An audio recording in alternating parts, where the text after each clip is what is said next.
ਸਤਿ ਸ਼੍ਰੀ ਅਕਾਲ ਜੀ, ਤੁਸੀਂ ਦੇਖ ਰਹੇ ਹੋ ਹਮਦਰਦ ਟੀਵੀ ਤੇ ਮੈਂ ਹਾਂ ਤਰਨਜੀਤ ਕੌਰ ਘੁੰਮਣ। ਦੋਸਤੋ, ਸਾਡੀ ਅੱਜ ਦੀ ਪੇਸ਼ਕਸ਼ ਡੈਡੀਕੇਟਿਡ ਹੈ ਇੱਕ ਅਜਿਹੀ ਪਰਸਨੈਲਿਟੀ ਨੂੰ ਜਿਨ੍ਹਾਂ ਨੇ ਕੈਨੇਡਾ ਦੇ ਵਿੱਚ ਪੰਜਾਬੀ ਮਾਂ ਬੋਲੀ ਅਤੇ ਪੰਜਾਬੀ ਸੰਗੀਤ ਦੇ ਵਿਕਾਸ ਦੇ ਵਿੱਚ ਬਹੁਤ ਵੱਡਾ ਯੋਗਦਾਨ ਪਾਇਆ ਹੈ। ਕਹਿੰਦੇ ਨੇ ਕਿ ਜਦ ਕੋਈ ਦਿਲ ਤੋਂ ਸੋਚਦਾ ਹੈ ਤਾਂ ਉਸ ਨੂੰ ਜ਼ਿਆਦਾਤਰ ਘਾਟੇ ਹੀ ਸਹਿਣੇ ਪੈਂਦੇ ਨੇ। ਬਹੁਤ ਹੀ ਘੱਟ ਸਮਾਂ ਹੁੰਦਾ ਹੈ ਜਦੋਂ ਕਦੇ ਵਾਧਾ ਵੀ ਦੇਖਣ ਨੂੰ ਮਿਲਦਾ ਹੈ। ਦੂਜਿਆਂ ਲਈ ਜਿਉਣਾ, ਕਿਸੇ ਦੇ ਕੰਮ ਆਉਣਾ ਤੇ ਸੰਗੀਤ ਨੂੰ ਪ੍ਰੇਮ ਨਹੀਂ ਬਲਕਿ ਪੂਜਣਾ, ਅਜਿਹੀ ਰੂਹਾਨੀ ਸ਼ਖਸੀਅਤ ਕੋਈ ਹੀ ਹੁੰਦੀ ਹੈ। ਅੱਜ ਅਸੀਂ ਤੁਹਾਨੂੰ ਅਜਿਹੀ ਹੀ ਸ਼ਖਸੀਅਤ ਦੇ ਰੂਬਰੂ ਕਰਵਾਉਣ ਜਾ ਰਹੇ ਹਾਂ ਜਿਨ੍ਹਾਂ ਨੇ ਕੈਨੇਡਾ ਵਿੱਚ ਪੰਜਾਬੀ ਮਾਂ ਬੋਲੀ ਨੂੰ ਉਸ ਵੇਲੇ ਪ੍ਰਫੁੱਲਿਤ ਕਰਨ 'ਚ ਆਪਣਾ ਯੋਗਦਾਨ ਦਿੱਤਾ ਜਦੋਂ ਪੈਸੇ ਆਪਣੀ ਜੇਬ 'ਚੋਂ ਲੱਗਦੇ ਸੀ ਤੇ ਇਸ ਦੇ ਬਦਲੇ ਕੁਛ ਨਹੀਂ ਮਿਲਦਾ ਸੀ।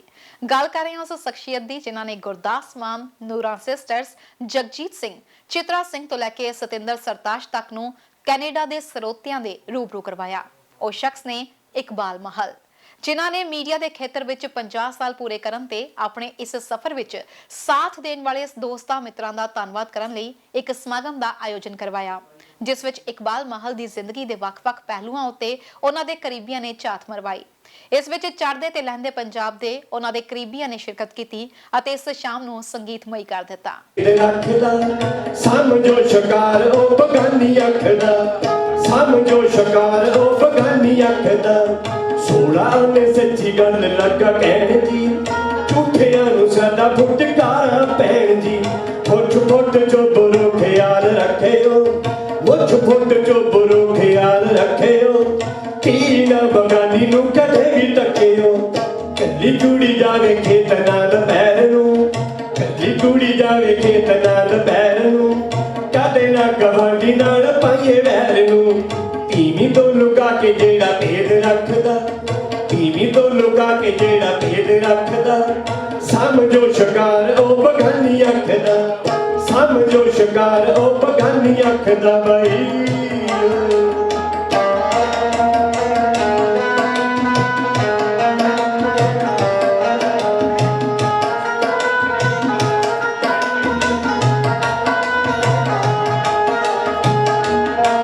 ਬਾਰ ਪੇਕੇ ਜਿਹੜਾ ਜਾਣਾ ਚਾਹੁੰਦੀ ਏ, ਜਾਣੋ ਪੇਕੇ ਘਰ ਯਾਰ ਉਹ ਹੁਣਾਉਂਦੀ ਏ। ਮੋੜਾ ਦੇਖ ਲੋਕ ਗੱਭਰੂ ਜੋ ਤੱਕਦਾ, ਮੋੜਾ ਦੇਖ ਲੋਕ ਗੱਭਰੂ ਜੋ ਤੱਕਦਾ, ਸਮਝੋ ਸ਼ਿਕਾਰ ਉਹ ਬਗਾਨੀ ਅੱਖਦਾ, ਸਮਝੋ ਸ਼ਿਕਾਰ ਉਹ ਬਗਾਨੀ ਅੱਖਦਾ, ਸਮਝੋ ਸ਼ਿਕਾਰ ਉਹ ਬਗਾਨੀ ਅੱਖਦਾ ਬਈ।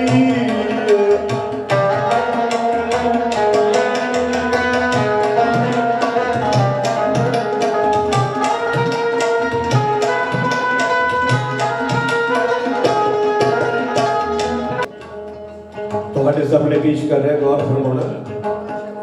ਸੋਹਣਾ ਬੜਾ ਜਲਾ ਕੇ ਜਾਵੇ ਕੁੜੀ ਨੂੰ, ਸੋਹਣਾ ਬੜਾ ਜਲਾ ਕੇ ਜਾਵੇ ਕੁੜੀ ਨੂੰ, ਰੱਖਣੀ ਨਜ਼ਰ ਉਹਦਾ ਪੈਂਦੀ ਬੁੜੀ ਨੂੰ। ਸੋਹਣਾ ਬੜਾ ਜਲਾ ਕੇ ਜਾਵੇ ਕੁੜੀ ਨੂੰ, ਰੱਖਣੀ ਨਜ਼ਰ ਉਹਦਾ ਪੈਂਦੀ ਬੁੜੀ ਨੂੰ। ਨੋ ਜਦੋਂ ਸੱਸ ਨੂੰ ਨਾ ਚਾਹੇ ਤੱਕਣਾ, ਨੋ ਜਦੋਂ ਸੱਸ ਨੂੰ ਨਾ ਚਾਹੇ ਤੱਕਣਾ, ਗੁਰੂ ਉਸਤਾਦ ਨੂੰ ਕਦੇ ਨਾ ਭੁੱਲੀਏ, ਗੁਰੂ ਉਸਤਾਦ ਨੂੰ ਕਦੇ ਨਾ ਭੁੱਲੀਏ, ਕਦੇ ਨਾ ਬਗਾਨੀ ਨਾਲ ਉੱਤੇ ਢੁੱਲੀਏ। ਗੁਰੂ ਉਸਤਾਦ ਨੂੰ ਕਦੇ ਨਾ ਭੁੱਲੀਏ, ਗੁਰੂ ਉਸਤਾਦ ਨੂੰ ਕਦੇ ਨਾ ਭੁੱਲੀਏ, ਕਦੇ ਨਾ ਬਗਾਨੀ ਨਾਲ ਉੱਤੇ ਢੁੱਲੀਏ।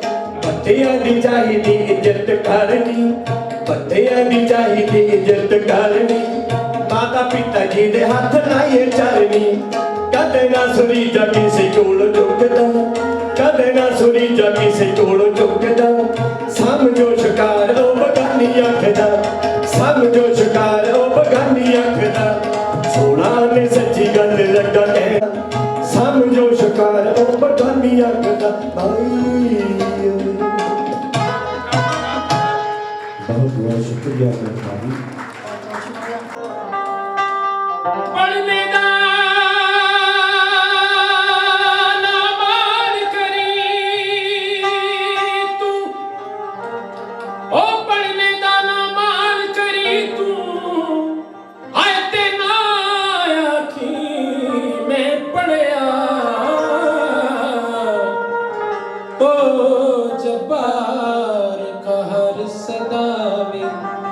मता रोड छड़ी दूध कड़े मस ਜਦ ਢਾ ਦੇ ਮੰਗਲ ਢਾ ਦੇ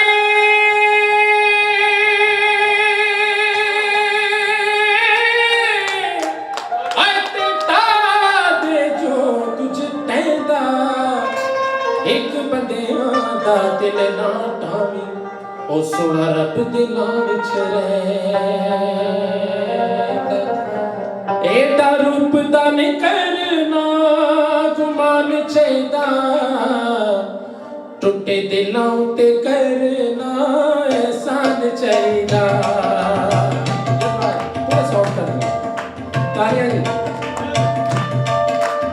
ਇਹਦਾ ਰੂਪ ਦਾ ਨਹੀਂ ਕਰਨਾ ਗੁਮਾਨ ਚਾਹੀਦਾ ਟੁੱਟੇ ਦਿਲਾਂ ਉੱਤੇ ਕਰਨਾ ਅਹਿਸਾਨ ਚਾਹੀਦਾ ਆਏ ਸੋਹਣੇ ਰੂਪ ਦਾ ਮੈਂ ਲੁਕਿਆ ਜ਼ਰੂਰ ਮੇਰੇ ਕੋਲੋਂ ਮੈਨੂੰ ਦੱਸ ਦਿਓ ਕੀ ਕਸੂਰ ਮੇਰੇ ਕੋਲੋਂ ਮੈਨੂੰ ਦੱਸ ਦਿਓ ਕੀ ਕਸੂਰ ਮੇਰੇ ਕੋਲੋਂ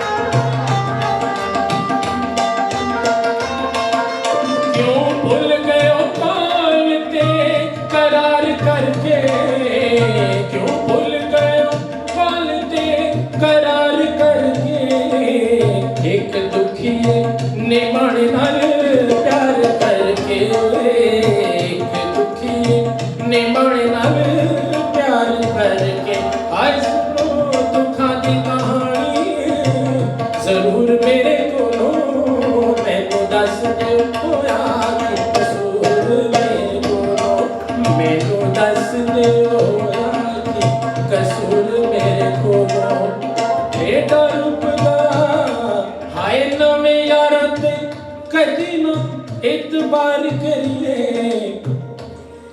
मैं एक गल दसांगा कि मैं गले च एक खास ढोल ना पाया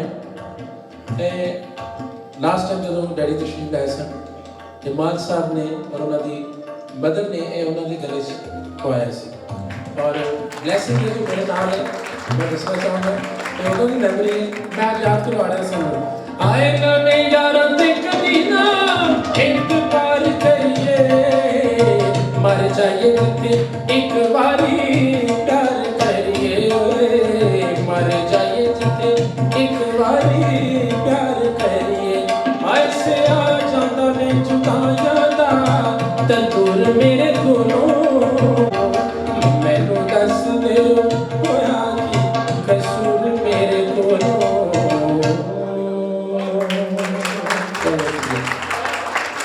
1 ਜੁਲਾਈ 1946 ਨੂੰ ਪੰਜਾਬ ਦੇ ਲੰਗੇੜੀ ਪਿੰਡ ਦੇ ਜੰਪਾਲ ਇਕਬਾਲ ਮਾਹਲ ਨੇ ਆਪਣੇ ਅਲੜਪੁਣੇ ਦੇ ਦਿਨ ਇੰਗਲੈਂਡ ਦੇ ਵਿੱਚ ਬਿਤਾਏ ਨੇ 1960 ਦੇ ਦੌਰ ਵਿੱਚ ਉਹਨਾਂ ਦੀ ਸੰਗੀਤ ਪ੍ਰਤੀ ਰੁਚੀ ਵਿੱਚ ਕਾਫੀ ਜ਼ਿਆਦਾ ਵਾਧਾ ਹੋਇਆ 1968 ਵਿੱਚ ਉਹ ਆਪਣੇ ਪਰਿਵਾਰ ਨਾਲ ਕੈਨੇਡਾ ਆ ਕੇ ਵਸ ਗਏ ਪੰਜਾਬੀ ਜ਼ੁਬਾਨ ਦੇ ਪ੍ਰਸ਼ੰਸਕ ਅਤੇ ਕੈਨੇਡਾ ਵਿੱਚ ਪੰਜਾਬੀ ਬੋਲੀ ਨੂੰ ਪ੍ਰਫੁੱਲਿਤ ਕਰਨ ਵਿੱਚ ਇਕਬਾਲ ਮਾਹਲ ਦਾ ਵੱਡਮੁੱਲਾ ਯੋਗਦਾਨ ਰਿਹਾ ਹੈ ਉਹਨਾਂ ਨੇ 1976 ਵਿੱਚ ਪੰਜਾਬ ਦੀ ਆਵਾਜ਼ ਨਾਮ ਦਾ ਰੇਡੀਓ ਸ਼ੋਅ ਸ਼ੁਰੂ ਕੀਤਾ ਸੀ ਤੇ ਇਸ ਤੋਂ ਕੁਝ ਸਮੇਂ ਬਾਅਦ ਉਹਨਾਂ ਨੇ 1981 ਵਿੱਚ ਨਾਰਥ ਅਮਰੀਕਾ ਦਾ ਪਹਿਲਾ ਪੰਜਾਬੀ ਟੀਵੀ ਸ਼ੋਅ ਲਾਂਚ ਕੀਤਾ ਜਿਸ ਦਾ ਨਾਮ ਸੀ ਵਿਜ਼ਨ ਆਫ ਪੰਜਾਬ ਇਹ ਉਹ ਸਮਾਂ ਸੀ ਜਦ ਪੰਜਾਬੀ ਜ਼ੁਬਾਨ ਵਿੱਚ ਪ੍ਰੋਗਰਾਮ ਕਰਨ ਲਈ ਤੁਹਾਨੂੰ ਆਪਣੇ ਪੱਲਿਓਂ ਪੈਸੇ ਲਗਾਉਣੇ ਪੈਂਦੇ ਸੀ ਤੇ ਮਾਹਲ ਨੇ ਬਿਨਾਂ ਨਫਾ ਨੁਕਸਾਨ ਦੇਖੇ ਪੰਜਾਬੀ ਮਾਂ ਬੋਲੀ ਦੀ ਸੇਵਾ ਕੀਤੀ ਸਿਰਫ ਮਾਂ ਬੋਲੀ ਹੀ ਨਹੀਂ ਉਹਨਾਂ ਨੇ ਸੰਗੀਤ ਪ੍ਰਤੀ ਆਪਣੀ ਰੁਚੀ ਨੂੰ ਵੀ ਬਰਕਰਾਰ ਰੱਖਿਆ ਤੇ ਲਹਿੰਦੇ ਤੇ ਚੜ੍ਹਦੇ ਪੰਜਾਬ ਦੇ ਬਹੁਤ ਸਾਰੇ ਕਲਾਕਾਰਾਂ ਨੂੰ ਕੈਨੇਡਾ ਦੀ ਧਰਤੀ ਤੇ ਪਲੇਟਫਾਰਮ ਮੁਹੱਈਆ ਕਰਵਾਇਆ ਇਕਬਾਲ ਮਾਹਲ ਪੰਜਾਬੀ ਸੱਭਿਆਚਾਰ ਤੇ ਵਿਰਾਸਤ ਦੇ ਉੱਤਰੀ ਅਮਰੀਕਾ ਦੇ ਰਸੂਖਦਾਰ ਪ੍ਰਮੋਟਰਸ ਦੇ ਵਿੱਚੋਂ ਇੱਕ ਨੇ ਉਹਨਾਂ ਨੇ 1972 ਵਿੱਚ ਲਾਈਵ ਸ਼ੋਅ ਪ੍ਰਮੋਟ ਕਰਨੇ ਸ਼ੁਰੂ ਕੀਤੇ ਸੀ ਜਿਸ ਤਹਿਤ ਕੈਨੇਡਾ ਦੇ ਪੰਜਾਬੀ ਸੰਗੀਤ ਪ੍ਰੇਮੀਆਂ ਦੇ ਸਨਮੁਖ ਉਹਨਾਂ ਨੇ ਜਗਜੀਤ ਸਿੰਘ चित्रा सिंह, गुरदास मान, डॉक्टर सतिंदर सरताश ते नूरा सिस्टर्स वर्गे कलाकारां नूं पेश कीता। उन्हां ने लोकल कलाकारां नूं भी प्लेटफॉर्म मुहैया करवाया। इस दे नाल ही उन्हां दा पाकिस्तानी फनकारां दे नाल भी असीम प्यार दा रिश्ता रहा है। उत्थे ही उन्हां ने नवे कलाकारां नूं ना सिर्फ प्रेरित किया बल्कि उन्हां दे शो करवा के लैंदे ते चढ़दे पंजाब नूं संगीत राहीं एक करन दी कोशिश भी की। इकबाल महल दी किताब सुरां दे सौदागर नूं भी काफी पसंद किया गया है। इकबाल महल कैनेडा विच पहले भारतीय संगीत मुहैया करवाउण वाले शख्सियत ने। ओह 35 डिस्क, सीडी ते टेप दे प्रोड्यूसर ने ਇਸ ਤੋਂ ਇਲਾਵਾ ਉਹਨਾਂ ਨੇ ਸਮਾਜ ਸੇਵਾ ਦੇ ਕੰਮਾਂ ਵਿੱਚ ਵੀ ਵੱਧ ਚੜ੍ਹ ਕੇ ਹਿੱਸਾ ਲਿਆ ਤੇ ਸਿੱਖ ਕਿਡਜ਼ ਹਸਪੀਟਲ ਤੇ ਵਿਲੀਅਮ ਔਸਲਰ ਹਸਪੀਟਲ ਲਈ ਫੰਡ ਇਕੱਠਾ ਕਰਨ ਲਈ ਕਈ ਸਮਾਰੋਹਾਂ ਵਿੱਚ ਹਿੱਸਾ ਲਿਆ। ਇਕਬਾਲ ਮਾਹਲ ਦੇ ਇਸ ਸਫ਼ਰ ਦੌਰਾਨ ਉਹਨਾਂ ਨੂੰ ਵੱਖ-ਵੱਖ ਸਨਮਾਨਾਂ ਨਾਲ ਵੀ ਨਵਾਜ਼ਿਆ ਗਿਆ, ਜਿਸ ਵਿੱਚ 1980 ਵਿੱਚ ਉਹਨਾਂ ਨੂੰ ਦਿੱਲੀ ਵਿੱਚ ਪੰਜਾਬੀ ਕਲਾ ਕੇਂਦਰ award, Punjabi Sangeet Natak academy, professor Mohan Singh award, Canadian international Punjabi Sahit association, Punjabi cultural society Chicago, Punjabi Sath New Zealand, Bulleh Shah award, Ontario lieutenant governor general award, Punjabi Khojgarh award Pakistan ਤੇ 2018 ਵਿੱਚ ਮਿਲੇ ਸ਼੍ਰੋਮਣੀ ਸ਼ਹੀਦ ਬਾਬਾ ਬੰਦਾ ਸਿੰਘ ਅਵਾਰਡ ਸਮੇਤ ਲਗਭਗ 21 ਅਵਾਰਡ ਆਪਣੀ ਝੋਲੀ ਵਿੱਚ ਪਾ ਚੁੱਕੇ ਨੇ। ਬੀਤੇ ਦਿਨੀ ਆਪਣੇ 50 ਸਾਲ ਦੇ ਸਫ਼ਰ ਤੇ ਝਾਤ ਮਾਰਦਿਆਂ ਇਕਬਾਲ ਮਾਹਲ ਨੇ ਸਮੂਹ ਦੋਸਤਾਂ ਮਿੱਤਰਾਂ ਦਾ ਜ਼ਿੰਦਗੀ ਦੇ ਉਤਰਾਅ ਚੜ੍ਹਾਅ ਵਿੱਚ ਸਾਥ ਦੇਣ ਲਈ ਖਾਸ ਤੌਰ ਤੇ ਧੰਨਵਾਦ ਕੀਤਾ। ਉਮੀਦ ਕਰਦੇ ਹਾਂ ਕਿ ਪੰਜਾਬੀ ਮਾਂ ਬੋਲੀ ਦਾ ਇਹ ਸਿਰਮੌਰ ਸਿਤਾਰਾ ਹਮੇਸ਼ਾ ਪੰਜਾਬੀ ਜ਼ੁਬਾਨ ਅਤੇ ਸੰਗੀਤ ਦੀ ਇੰਝ ਹੀ ਸੇਵਾ ਕਰਦਾ ਰਹੇ। ਪੌਣੀ ਸਦੀ ਦਾ ਹੋ ਗਿਆ ਇਕਬਾਲ ਮਾਹਲ, 1 ਜੁਲਾਈ ਨੂੰ ਫੇਲ ਐਂਡ ਹੈਲਦੀ, ਤੇ ਅੱਧੀ ਸਦੀ ਉਸਨੇ ਸਾਡੀ ਬੋਲੀ ਦੀ ਖਾਤਰ, ਸਾਡੇ ਲੋਕਾਂ ਦੀ ਖਾਤਰ, ਸਾਡੇ ਸਮਾਜ ਦੀ ਖਾਤਰ ਲਾ ਦਿੱਤੀ। ਗੇਲਾਂ ਵਾਲਾ ਮਾਲ, ਜਦੋਂ ਗੇਲੇ ਦੀਆਂ ਮਾਲਾਂ ਵਾਲਾ ਮਾਲ, ਗੇਲੇ ਦੀਆਂ ਮਾਲਾਂ, ਗੇਲੇ ਦੀਆਂ ਮਾਲਾਂ ਵਾਲਾ ਮਾਲ ਜਦੋਂ ਬੜੀ ਅਲੜ ਤੇ ਲੂਈ ਦੀ ਉਮਰ ਦੇ ਵਿੱਚ ਪਿੰਡ ਛੱਡ ਕੇ ਵਲਾਇਤ ਵੱਲ ਨੂੰ ਤੁਰਿਆ, ਤੇ ਉਹ ਦੱਸਦਾ ਹੈ ਕਿ ਉਹਨੂੰ ਇਹ ਮਸਤ ਚਾਸਤੇ ਸੀ ਕੁਛ ਪੰਜਾਬੀ ਪੋਇਟਰੀ ਦੀ, ਮਾੜਾ ਮੋਟਾ ਲਿਖਣ ਦੀ। ਤੇ ਮਾਲ ਸਾਹਿਬ ਵੀ ਦੱਸਦੇ ਨੇ ਕਿ ਉਸ ਸਮੇਂ ਦੇ ਵਿੱਚ ਜਿਸ ਕੁੜੀ ਨੂੰ ਉਹਨਾਂ ਨੇ ਚਾਹਿਆ ਉਸ ਦੇ ਨਾਂ ਤੇ ਆਪਣਾ ਕੋਈ ਤਖੱਲਸ ਵੀ ਰੱਖਿਆ। ਗੱਲਾਂ ਆਪਾਂ ਥੋੜ੍ਹੀਆਂ ਜਿਹੀਆਂ ਖੁੱਲੀਆਂ ਵੀ ਕਰ ਲੈਣੀਆਂ ਨੇ ਅੱਜ, ਕਿਉਂਕਿ ਪਰਦੇਦਾਰੀਆਂ ਨਹੀਂ। ਮਾਲ ਇੱਕ ਖੁੱਲੀ ਕਿਤਾਬ ਹੈ। ਜੇ ਕਿਸੇ ਨੇ ਹੋਰ ਮਾਲ ਨੂੰ ਜਾਣਾ ਹੋਵੇ ਤੇ ਡੌਗੀ ਟੇਲ ਪੜ੍ਹ ਲਿਓ, ਫਿਰ ਸਾਰਾ ਕੁਝ ਹੀ ਚਾਨਣ ਹੋ ਜਾਏਗਾ। ਇਕਬਾਲ ਭਾਜੀ ਦਾ ਮੈਂ ਪ੍ਰਸ਼ੰਸਕ ਤੇ ਸਾਂ, ਪਰ ਰੋਟੀ ਰੋਜ਼ੀ ਦੀ ਭਾਲ ਦੇ ਵਿੱਚ ਆਪਾਂ ਆਪਣੇ ਜੀਵਨ ਵਿੱਚ ਇੰਨੇ ਮਸਰੂਫ ਸਾਂ ਕਿ ਪਹਿਲੀ ਵਾਰ ਮੈਨੂੰ ਪਤਾ, ਮੈਂ ਨਿਊ ਮਾਰਕੀਟ ਦੇ ਨਾਰਥ ਈਸਟ ਵੱਲ ਇੱਕ ਛੋਟਾ ਜਿਹਾ 100 ਘਰਾਂ ਦਾ ਇੱਕ ਪਿੰਡ ਹੈ ਸ਼ੇਰਨ, ਉੱਥੇ ਮੈਂ ਰਹਿੰਦਾ ਸਾਂ। ਤੇ ਮੈਨੂੰ ਪਤਾ ਲੱਗਾ ਕਿ ਇਕਬਾਲ ਮਾਹਲ ਨਾਮੀ ਇੱਕ ਵਿਅਕਤੀ ਹੈ, ਉਹ ਸੁਰਿੰਦਰ ਕੌਰ ਤੇ ਜਗਜੀਤ ਸਿੰਘ ਜੇਰਵੀ ਨੂੰ ਲੈ ਕੇ ਆਇਆ ਤੇ ਸੈਨਿਕਾ ਕਾਲਜ ਦੇ ਪ੍ਰੋਗਰਾਮ 'ਚ ਮੈਂ 12 ਘੰਟੇ ਕੰਮ ਕਰਕੇ ਟੋਰਾਂਟੋ ਤੋਂ ਉੱਥੇ ਗਿਆ ਤੇ ਉੱਥੋਂ ਵਾਪਸ ਆਇਆ ਤੇ ਪਹਿਲੀ ਵਾਰੀ ਮੈਂ ਇਹਨਾਂ ਨੂੰ ਦੇਖਿਆ। 30-32 ਵਾਰੀ ਪਹਿਲਾਂ ਜਦ ਮੈਂ ਬਰੈਂਪਟਨ ਦੇ ਵਿੱਚ ਮੂਵ ਹੋ ਗਿਆ ਟੋਰਾਂਟੋ ਤੋਂ, ਤੇ ਫਿਰ ਸਾਡਾ ਅਕਸਰ ਮਿਲਣਾ ਜੁਲਣਾ ਸ਼ੁਰੂ ਹੋ ਗਿਆ ਤੇ ਅਸੀਂ ਬਹੁਤ ਹੀ ਇੱਕ ਦੂਜੇ ਦੇ ਕਰੀਬ ਹੋ ਗਏ। ਹੁਣ ਤਕਰੀਬਨ ਹਫ਼ਤੇ ਦੇ ਵਿੱਚ 2 ਵਾਰੀ ਨਹੀਂ ਤੇ 1 ਵਾਰ ਅਸੀਂ ਜ਼ਰੂਰ ਮਿਲਦੇ ਹਾਂ। ਇੱਕ ਦੂਜੇ ਦੇ ਦੁੱਖ ਸੁੱਖ ਦੀ ਸਾਂਝੀ। ਇਕਬਾਲ ਦੀ ਜ਼ਿੰਦਗੀ ਦੇ ਬਹੁਤ ਸਾਰੇ ਇਹੋ ਜਿਹੇ ਪਹਿਲੂ ਨੇ। ਵੈਸੇ ਤਾਂ ਤੁਸੀਂ ਸਾਰੇ ਉਸਦਾ ਪਰਿਵਾਰ ਹੀ ਹੋ। ਇੱਕ ਅਗਾਹ ਤੇ ਅਥਾਹ ਬ੍ਰਹਿਮੰਡ ਦੇ ਵਿੱਚ ਜੋ ਮਨੁੱਖ ਦੀ ਇੱਕ ਹੋਂਦ ਹੈ, ਇਟ ਜਸਟ ਇੱਕ ਪਾਰਟੀਕਲ ਅੰਸ਼ ਆ ਸਿਰਫ। ਉਹਦੇ ਵਿੱਚ ਮਨੁੱਖ ਦੀ, ਵੈਸੇ ਤੇ ਕਹਿੰਦੇ ਨੇ ਇਸ ਪਲਾਨਟ ਦੀ ਉਮਰ ਜਿਹੜੀ ਹੈ 4.5 ਬਿਲੀਅਨ ਸਾਲ ਹੈ, ਤੇ ਜੇ ਮਨੁੱਖ ਪੂਰਾ ਜੀਵਨ ਵੀ ਜੀ ਜਾਵੇ 100 ਵਰੇ ਵੀ, ਤੇ ਫਿਰ ਵੀ ਉਹਦਾ ਕੀ ਅਰਥ ਹੈ। ਪਰ ਬਹੁਤ ਸਾਰੇ ਮਨੁੱਖ ਆਪਣੇ ਜੀਵਨ ਦੇ ਵਿੱਚ ਬਹੁਤ ਕੁਝ ਕਰ ਜਾਂਦੇ ਨੇ। ਇਕਬਾਲ ਮਾਹਲ ਦੇ ਘਰ ਦੇ ਦਰਵਾਜ਼ੇ ਹਮੇਸ਼ਾ ਖੁੱਲ੍ਹੇ ਰਹੇ, ਪਰ ਜਿਸ ਦਿਨ ਤੋਂ ਉਹਨਾਂ ਦੀ ਜ਼ਿੰਦਗੀ ਦੇ ਵਿੱਚ ਭੈਣ ਜੀ ਮਨਜੀਤ ਮਾਹਲ ਆ ਗਏ, ਫਿਰ ਤੇ ਮੈਂ ਸਮਝਦਾ ਉਹਨਾਂ ਨੇ ਦਰਵਾਜ਼ਾ ਲਾਇਆ ਹੀ ਨਹੀਂ ਕਰਨਾ। ਜੇ ਉਹਨਾਂ ਨੇ ਰੱਜ ਕੇ ਜੀਵਿਆ, ਰੱਜ ਕੇ ਹੱਸਿਆ, ਰੱਜ ਕੇ ਖੇਡਿਆ, ਤਾਂ ਭੈਣ ਜੀ ਮਨਜੀਤ ਦੇ ਆਉਣ ਤੋਂ ਬਾਅਦ ਸੀ। ਤੇ ਫਿਰ ਉਹਨਾਂ ਦੀ ਬੇਟੀ ਨਤਾਸ਼ਾ ਆ ਗਈ, ਤੇ ਜਿਵੇਂ ਉਹਨਾਂ ਦਾ ਜਿਹੜੀ ਜ਼ਿੰਦਗੀ ਸੀ ਉਹ ਸੰਪੂਰਨ ਹੋ ਗਈ ਉਹਨਾਂ ਦੀ ਫੈਮਿਲੀ। ਮਾਲਸਾ ਬਹੁਤ ਇਮੋਸ਼ਨਲ ਵੀ ਨੇ, ਸ਼ਾਇਦ ਸਾਰਿਆਂ ਨੂੰ ਇਹ ਗੱਲ ਨਾ ਪਤਾ ਹੋਵੇ। ਉਹਨਾਂ ਦਾ ਹਿਰਦਾ ਬੜਾ ਸੌਫਟ ਹੈ, ਬੜਾ ਕੋਮਲ ਹੈ। वो कौन, उर्दू का एक शेर है कि कौन कहता है कि संग दिल की आंखों में आंसू नहीं होते। अरे कौन कहता है कि संग दिल की आंखों में आंसू नहीं होते, मैंने तो दरिया को पहाड़ों में बहते देखा है।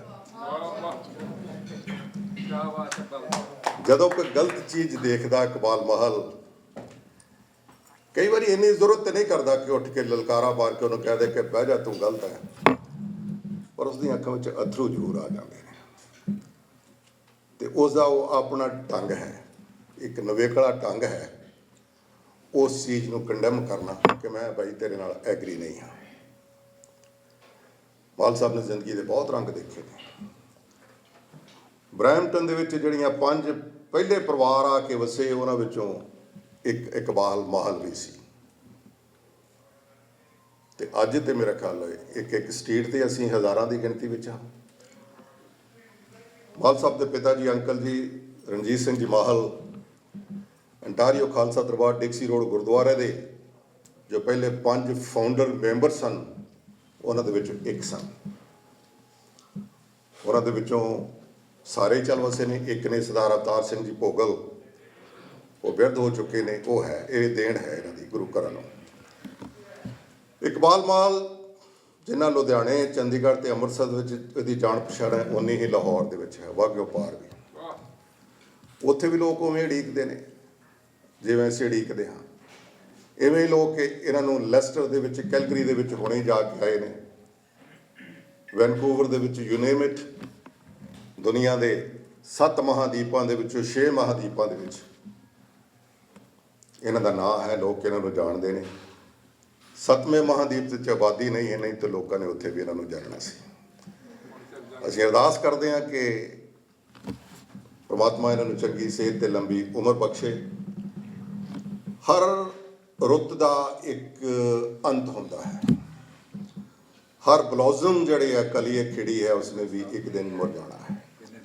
हर किताब का एक अंतला चैप्टर ते अंतला पेज होंदा है, ते सियाणे लोग अपने आप ही उस किताब के उस पढ़ के अंतले पेज में समेट के उस किताब में साम के रखते हैं। पर कि इत्थे जीवन की गल जिहड़ी है वो खत्म हो गई नहीं, हले उन्होंने मन दे विच बड़ा चाव है। उन्होंने समाज लिए काम करना है, उन्होंने दुनिया दे विच विचरना है। उन्होंने मन की एक तमन्ना है कि वो बार बार लाहौर जान, बार बार लाहौर जान, हिंदुस्तान के बाकी हिस्सों के विच। तो असीं अरदास करते हैं कि उन्होंने तंदुरुस्ती बनी रहे, वो इस तरह जिहड़ा उन्होंने अगला सफ़र है अगले 25 साल है उसनूं संपूर्ण करन। अज मेरे वास्ते इन्नी कुछ खुशी का मौका है कि मैं अपनी जिंदगी के 56 सालों के विचों 48 साल तो रेडियो और टीवी के नाल मुंसलिक हाँ। मैं जो कैनेडा आया तो कैनेडा दे विच मेरी खुशकिस्मती सी कि मैनू इस सरदार हरजीत सिंह पाबला, प्रोफैसर परमजीत सिंह जी और उन्होंने दे विच एक दरख्शां और सूरज की तरह चमकदा नाम इकबाल महल साहब। मैं कुरान की तिलावत का तज़किरा इस करके किया को मेरे खून दे विच शामिल सी, मेरे खानदान की तरबियत सी। लेकिन मैं अपने आप को बहुत खुशकिस्मत तसव्वुर करदा वां कि मेरी इकबाल महल साहब के नाल एक म्यूजिक का तो एक ताल्लुक सी कि उन्होंने मेरे नाल शफकत की थी और मैनू इस काबिल समझिया, अपने जेरे साया रखिया। लेकिन उस तो इलावा मेरी जदों भी इन्हां दे नाल कोई अदबी गुफ्तगू होंदी सी ते इन्हां दी जुबान तो मैं हमेशा गुरु ग्रंथ साहब का प्रचार सुनिया। मैं गुरु ग्रंथ साहब की तिलावत जिहड़ी सी वो इन्हां कोलों सीखी, इहदा सेरा सिर्फ इन्हां दे सिरे। और मेरे वास्ते इंतहाई काबिल फ़ख्र गल है कि सतिंदर सरताज जिहा एक अननोन एक पंजाबी लोक गीत गाने वाला एक सहराई शख्स, उस शख्स नूं इस पूरी दुनिया दे विच मुतारफ करा के और उन्होंने एक हीरे की तरह तराश के इस पूरी दुनिया की धरती के उत्ते आने जिहदा नाम इकबाल महल है। ਮੈਂ ਵਿਨਿਪੈਗ ਸੀ ਜੀ, ਅਸੀਂ ਵਿਨਿਪੈਗ ਦੇ ਵਿੱਚ ਸਾਂ। ਵਿਨਿਪੈਗ ਦੇ ਵਿੱਚ ਜਦੋਂ ਰਾਤੀ ਕਨਸਰਟ ਹੋਇਆ ਤੇ ਉੱਥੇ ਦੀ ਰਿਵਾਜ ਹੈ ਕਿ ਉੱਥੇ ਰਾਤ ਨੂੰ ਜਿਹੜਾ ਆਰਟਿਸਟ ਪਰਫਾਰਮ ਕਰਦਾ ਉਹ ਸਵੇਰੇ ਗੁਰੂ ਘਰ ਦੇ ਵਿੱਚ ਵੀ ਸੇਵਾ ਕਰਦਾ ਹੈ। ਤੇ ਹੁਣ ਮੈਂ ਤੇ ਸਤਿੰਦਰ ਸਰਤਾਜ ਅਸੀਂ ਇੱਕ ਕਮਰੇ ਦੇ ਵਿੱਚ ਹਾਂ ਤੇ ਇਕਬਾਲ ਮਾਹਲ ਸਾਹਿਬ ਨੇ ਆ ਕੇ ਕਿਹਾ ਕਿ ਸਵੇਰੇ 7 ਵਜੇ ਉੱਠ ਜਾਣਾ, ਗੁਰੂ ਘਰ ਜਾਣਾ, ਉੱਥੇ ਸੇਵਾ ਕਰਨੀ। ਤੇ ਸਤਿੰਦਰ ਸਰਤਾਜ ਨੇ ਬੜੇ ਭੋਲਪਨ ਦੇ ਨਾਲ ਕਿਹਾ ਕਿ ਜੀ ਉੱਥੇ ਮੈਂ ਕੀ ਸੇਵਾ ਕਰਨੀ। ਉਹਨਾਂ ਨੇ ਕਿਹਾ ਸੇਵਾ ਕੀ ਕਰਨੀ, ਤੂੰ ਉੱਥੇ ਸ਼ਬਦ ਪੜ੍ਹਨਾ। ਕਹਿੰਦੇ ਜੀ ਮੈਨੂੰ ਤਾਂ ਸ਼ਬਦ ਨਹੀਂ ਆਉਂਦਾ। ਅੱਛਾ, ਜਦੋਂ ਉਹਨੇ ਇਹ ਗੱਲ ਕਹੀ ਤੇ ਮੈਂ ਉੱਠ ਕੇ ਬਹਿ ਗਿਆ। ਮੈਂ ਕਿਹਾ ਵੀ ਇਹ ਕੀ ਹੋ ਗਿਆ ਕਿ ਇਹ ਹੁਣ ਕੀ ਬਣੇਗਾ, ਕਿਉਂਕਿ ਜਿਹੜੀ ਸਾਰੀ ਆਡੀਅנס ਸੰਗਤ ਜਿਹੜੀ ਰਾਤੀ ਇਕੱਠੀ ਸੀ ਹਾਲ ਦੇ ਵਿੱਚ, ਸੋਲਡ ਆਊਟ ਕਨਸਰਟ ਸੀ। ਤੇ ਮੈਂ ਦੇਖਿਆ ਤੇ ਭਾਜੀ ਦੇ ਮੱਥੇ ਦੇ ਉੱਤੇ ਥੋੜ੍ਹੀ ਜਿਹੀ ਪਰੇਸ਼ਾਨੀ ਆਈ ਕਿ ਯਾਰ ਤੂੰ ਮਤਲਬ ਇੰਨਾ ਵੱਡਾ ਹੋ ਗਿਆ, ਤੈਨੂੰ ਕੋਈ ਸ਼ਬਦ ਹੀ ਨਹੀਂ ਯਾਦ ਹੈਗਾ। ਉਹ ਕਹਿੰਦਾ ਜੀ ਨਹੀਂ ਮੈਨੂੰ ਨਹੀਂ ਯਾਦ ਹੈਗਾ। ਭਾਜੀ ਕਹਿੰਦੇ ਨੇ ਹੁਣ ਕੀ ਕਰੀਏ। ਮੈਂ ਕਿਹਾ ਭਾਜੀ ਘਬਰਾਉਣਾ ਨਹੀਂ। ਕਹਿੰਦੇ ਕੀ ਮਤਲਬ। ਮੈਂ ਕਿਹਾ ਜੀ ਅਗਰ ਤੁਸੀਂ ਇਜਾਜ਼ਤ ਦਿਓਗੇ ਤਾਂ ਮੈਂ ਸੇਵਾ ਕਰ ਦਿਆਂਗਾ, ਮੈਂ ਤਿਲਾਵਤ ਕਰ ਦਿਆਂਗਾ ਗ੍ਰੰਥ ਸਾਹਿਬ ਦੀ। ਤੇ ਮੇਰੇ ਦੇਖਣ ਲੱਗ ਪਏ, ਕਹਿੰਦੇ ਉਹ ਤੈਨੂੰ ਕੋਈ ਯਾਦ ਵੀ ਹੈ। ਮੈਂ ਕਿਹਾ ਜੀ ਭਾਜੀ ਇੰਨੀ ਵੱਡੀ ਗੱਲ ਮੈਂ ਤੁਹਾਨੂੰ ਕਹਿ ਦਿੱਤੀ ਹੈ ਤੇ ਹੁਣ ਉੱਥੇ ਮੈਂ ਜੁੱਤੀਆਂ ਤੇ ਨਹੀਂ ਖਾਣੀਆਂ ਤੇ ਮੈਂ ਕੁਝ ਕਰਾਂਗਾ ਹੀ ਉੱਥੇ ਜਾ ਕੇ। ਲਓ ਜੀ ਅਸੀਂ ਸਰਦੀਆਂ ਦੇ ਦਿਨ ਔਰ ਬਰਫਾਂ ਦੇ ਵਿੱਚ ਉੱਥੇ ਸੰਗਤ ਬਾਹਰ ਮੈਨੂੰ ਕਹਿੰਦੇ ਨੇ ਦੇਖ ਲੈ ਹਜੇ ਵੀ ਟਾਈਮ ਹੈ। ਮੈਂ ਕਿਹਾ ਭਾਜੀ ਹੁਣ ਤੇ ਬਾਬਾ ਜੀ ਦੇ ਦਰ ਤੇ ਆ ਗਏ ਆ, ਹੁਣ ਦੇਖੀ ਜਾਏਗੀ ਜੋ ਹੋਏਗਾ। ਕਿੱਸਾ ਮੁਖਤਸਰ ਹੈ ਕਿ ਇਹਨਾਂ ਨੇ ਉੱਥੇ ਮੇਰਾ ਤਾਰਫ ਕਰਵਾਇਆ, ਕਿਉਂਕਿ ਮੈਂ ਸੈਯਦ ਫੈਮਿਲੀ ਤੋਂ ਬਿਲੋਂਗ ਕਰਦਾ। ਮੇਰਾ ਨਾਮ ਨਦੀਮ ਸ਼ਾਹ ਆਮ ਤੌਰ 'ਤੇ ਲੋਕ ਜਾਣਦੇ ਨੇ। ਇਹਨਾਂ ਨੇ ਕਿਹਾ ਕਿ ਬਾਬਾ ਬੁੱਲੇ ਸ਼ਾਹ ਸਾਹਿਬ ਦੀ ਫੈਮਿਲੀ ਤੋਂ ਔਰ ਸ਼ਾਹ ਹੁਸੈਨ ਦੀ ਫੈਮਿਲੀ ਤੋਂ ਜਿਹੜਾ ਉਹ ਬਿਲੋਂਗ ਕਰਦੇ ਨੇ ਤਾਂ ਅੱਜ ਸੇਵਾ ਕਰਨਗੇ ਨਦੀਮ ਸ਼ਾਹ। ਲਓ ਜੀ ਉੱਥੇ ਨਾਰੇ ਵੱਜਣ ਲੱਗ ਪਏ, ਵਾਹਿਗੁਰੂ ਜੀ ਕਾ ਖਾਲਸਾ ਵਾਹਿਗੁਰੂ ਜੀ ਕੀ ਫਤਿਹ। ਕਿ ਵੀ ਇਹ ਮਤਲਬ ਹੈ ਕਿ ਕੋਈ ਪਾਕਿਸਤਾਨੀ ਤੇ ਨਦੀਮ ਸ਼ਾਹ ਨਾ ਹੈ, ਅੱਜ ਪਤਾ ਨਹੀਂ ਕੀ ਕਰੇਗਾ। ਕਿੱਸਾ ਮੁਖਤਸਰ ਹੈ ਕਿ ਉਹ ਮੇਰੀ ਜਿਹੜੀ ਤਰਬੀਅਤ ਮੇਰੇ ਵਾਲਿਦ ਦੀ ਸੀ ਤਿਲਾਵਤ ਦੀ, ਮੈਂ ਬਾਬਾ ਜੀ ਨੂੰ ਜਿਹੜੀ ਉਹਨਾਂ ਦੇ ਦਿਲ 'ਚ ਮੇਰੀ ਅਕੀਦਤ ਮੇਰੇ ਉਸਤਾਦ ਤਾਰਿਕ ਖਾਨ ਸਾਹਿਬ ਨੇ ਪਾਈ ਸੀ, ਜਿਹੜਾ ਵੀ ਇਹਨਾਂ ਨੇ ਬੋਇਆ ਸੀ, ਜਿਹੜੀ ਇਹਨਾਂ ਨੇ ਮੁਹੱਬਤ ਔਰ ਪ੍ਰਚਾਰ ਕੀਤਾ, ਸਰਦਾਰ ਹਰਜੀਤ ਸਿੰਘ ਬਾਬਲਾ ਸਾਹਿਬ, ਪ੍ਰੋਫੈਸਰ ਪਰਮਜੀਤ ਸਿੰਘ ਜੀ। ਤੇ ਮੈਂ ਉੱਥੇ ਫਤਿਹ ਬੁਲਾਈ ਔਰ ਉਸ ਤੋਂ ਬਾਅਦ ਮੈਂ ਸ਼ਬਦ ਸ਼ੁਰੂ ਕਰਤਾ। ਤੇ ਰਾਤ ਤੁਖਾਰੀ ਦਾ ਸ਼ਬਦ ਸੀ, ਸਾਜਨ ਦੇਸ਼ ਵਿਦੇਸ਼ ਜਿਹੜੇ। ਮੇਰੇ ਨਾਲ ਇੱਕ ਭਾਜੀ ਤਬਲੇ ਦੇ ਉੱਤੇ ਸਨ ਤੇ ਸਤਿੰਦਰ ਸਰਤਾਜ ਜੀ ਮੇਰੇ ਨਾਲ ਵਾਜੇ ਤੇ ਬਹਿ ਗਏ ਤੇ ਵਾਜਾ ਉਹਨਾਂ ਨੇ ਇਹੋ ਜਿਹਾ ਹੀ ਵਜਾਇਆ ਕਿ ਮੈਨੂੰ ਵੀ ਨਹੀਂ ਪਤਾ ਲੱਗਿਆ ਕੀ ਵਜਾਇਆ। ਲੇਕਿਨ ਚੂँकि ਮੇਰੀ ਆਦਤ ਜਿਹੜੀ ਸੀ, ਪ੍ਰੈਕਟਿਸ ਸੀ, ਉਹ ਉਸ ਕਿਰਤ ਦੀ ਸੀ, ਤਿਲਾਵਤ ਦੀ।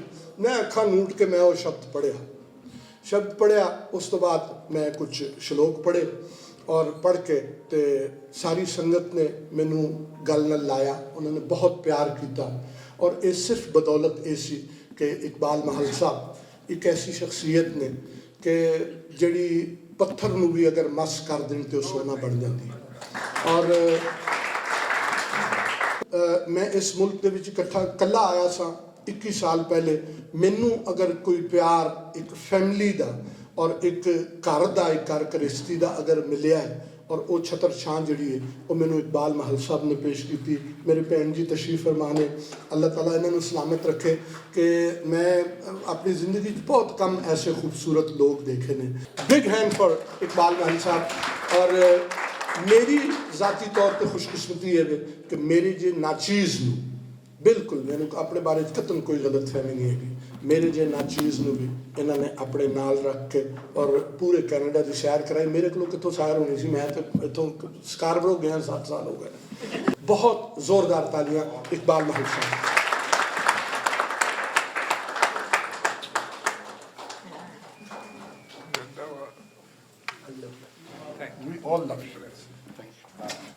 ਜਿਵੇਂ ਤਿੱਖੀਆਂ ਦੋ ਤਲਵਾਰਾਂ ਦਾ ਇੱਕ ਮਿਆਨ ਸਮਾਉਣਾ ਔਖਾ ਏ, ਸਭ ਲੋਕੀ ਪਿਰਤੀ ਧੰਦਿਆਂ ਨੂੰ ਹਰੀ ਨਾਮ ਤੇ ਹੋਣਾ ਔਖਾ ਏ।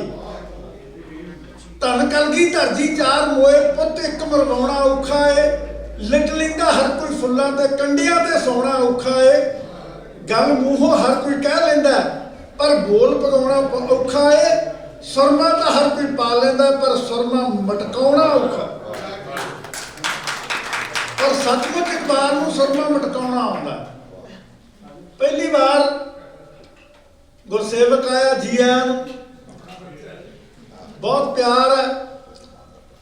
1976 ਪੰਜ ਤੇਰੇ ਦੀਆਂ ਗੂੰਜਾਂ ਰਿਕਾਰਡ ਕਰਾਉਣੀਆਂ ਸੀਗੀਆਂ ਬਾਲ ਸਾਹਿਬ। ਅਸੀਂ ਦਰਿਆਗੰਜ HMV ਦੇ ਤੀਜੇ ਤਲਾਅ ਉੱਤੇ, ਤੇ ਉੱਥੇ ਇੱਕ ਬੰਦਾ ਬੈਠਾ ਤੇ ਹੀਰ ਅਹਿਮਦ ਸਾਹਿਬ ਦੇ ਕੋਲੇ। ਅਸੀਂ ਤਾਂ ਉਦੋਂ ਨਵੇਂ ਸੀ, ਹੀਰ ਅਹਿਮਦ ਤੋਂ ਕੰਬਦੇ ਤੇ ਇਹ ਹੀਰ ਅਹਿਮਦ ਨਾਲ ਜੱਫੀਆਂ ਪਾਈ ਬੈਠੇ ਸੀ HMV ਦੇ ਮਾਲਕ ਨਾਲ। ਲਾਲ ਸਾਹਿਬ, ਉੱਥੇ ਸਾਡੀ ਮੁਲਾਕਾਤ ਹੋਈ। ਫਿਰ ਉਹ ਤੋਂ ਬਾਅਦ ਰਿਸ਼ਤੇਦਾਰੀ ਵੀ ਹੋਈ। ਇਹ ਜੋੜਨ ਵਾਲਿਆਂ ਚੋਂ ਇਕਬਾਲ ਮਾਲ। ਜੋੜਨ ਵਾਲਿਆਂ ਦਾ ਹਮੇਸ਼ਾ ਸਤਿਕਾਰ ਹੁੰਦਾ ਹੈ।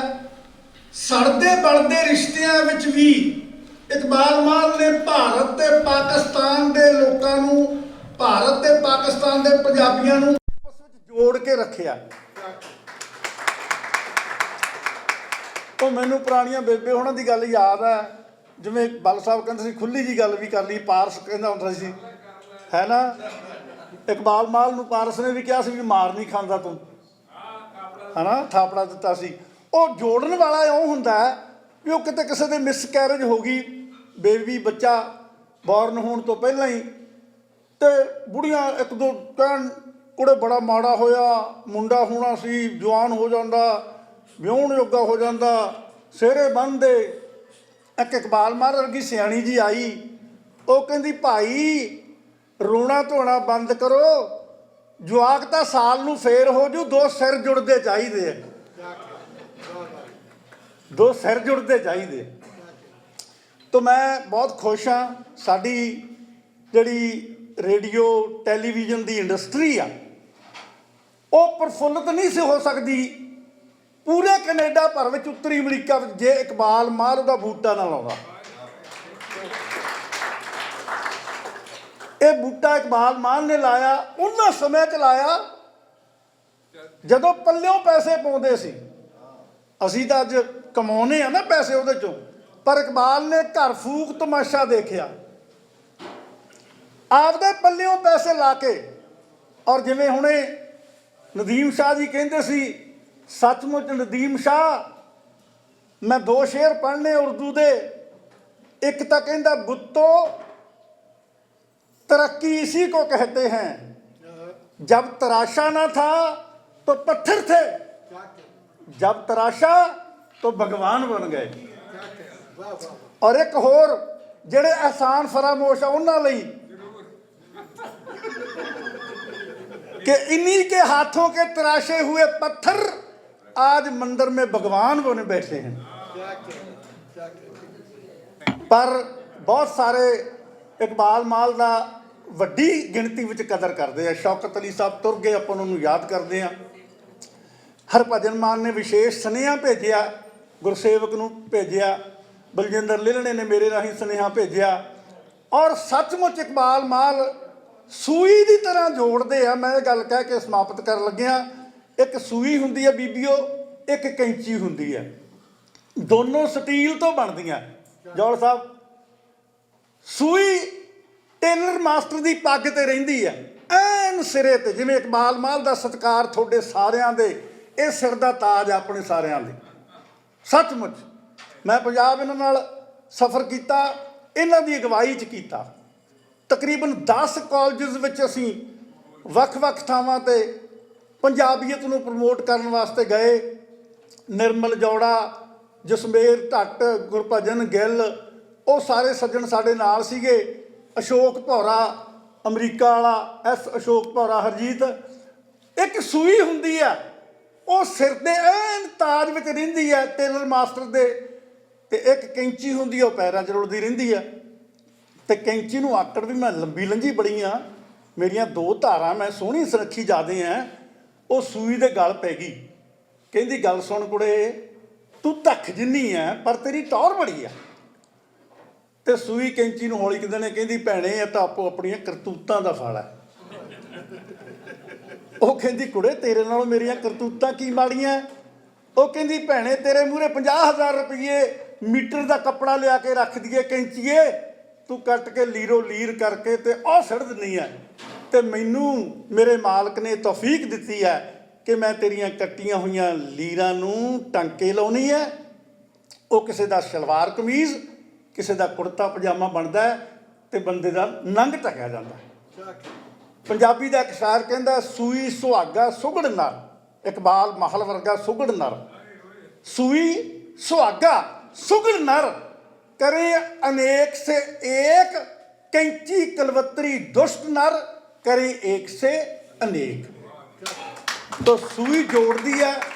तो असी बहुत माण करते हैं, फख्र महसूस करते हैं कि सानू जिहड़ी खुली हवा विच रेडियो टैलीविजन की ਉਹਦੇ ਵਿੱਚ ਉਡਾਰੀਆਂ ਲਾਉਣ ਦਾ ਜਿਹੜਾ ਮੌਕਾ ਉਹ ਇਕਬਾਲ ਮਾਲ ਦੇ ਕਦਮਾਂ ਔਰ ਦੇ ਕਰ ਕਮਲਾਂ ਦੇ ਮੁਤਾਬਕ ਮਿਲਿਆ। ਔਰ ਮੈਂ ਬਹੁਤ ਮਾਣ ਅਤੇ ਫਖਰ ਮਹਿਸੂਸ ਕਰਦਾ। ਅਸੀਂ ਘਰੇ ਵੀ ਗੱਲਾਂ ਕਰਦੇ ਹੁੰਦੇ ਹਾਂ, ਕੁਲਦੀਪ ਹਰਭਜਨ ਨਾਲ ਬਹੁਤ ਗੱਲਾਂ ਹੁੰਦੀਆਂ ਔਰ ਅਸੀਂ ਇਹਨਾਂ ਦੇ ਧੰਨਵਾਦੀ ਹਾਂ। ਹਰਭਜਨ ਦੀ ਗਾਇਕੀ ਨੂੰ ਉਡਾਰੀਆਂ ਉੱਤੇ, ਆਕਾਸ਼ ਉੱਤੇ ਪਹੁੰਚਾਉਣ ਲਈ ਇਹਨਾਂ ਦਾ ਬਹੁਤ ਵੱਡਾ ਯੋਗਦਾਨ ਹੈ। ਅੱਜ ਵੀ ਉਹਨੇ ਵਿਸ਼ੇਸ਼ ਸੁਨੇਹਾ ਭੇਜਿਆ ਮੈਨੂੰ, ਕਹਿੰਦਾ ਵੀਰ ਜੀ ਮੇਰੇ ਵੱਲੋਂ ਜਿੰਨੇ ਸ਼ਬਦ ਬੋਲ ਸਕਦੇ ਹੋਏ ਉਹਨੇ ਸ਼ਬਦ ਬੋਲਿਓ। ਤੇ ਬਹੁਤ ਪਿਆਰ ਅਤੇ ਬਹੁਤ ਸਤਿਕਾਰ। ਇਕਬਾਲ ਮਾਹਲ ਸ਼ੁੱਧ ਪੰਜਾਬੀ ਦੇ ਉਚਾਰਨ ਦਾ ਕਦਰਦਾਨ ਹੈ ਤੇ ਕੰਨਾਂ ਦਾ ਸੁਰੀਲਾ। ਜ਼ੋਰਦਾਰ ਤਾਲੀਆਂ।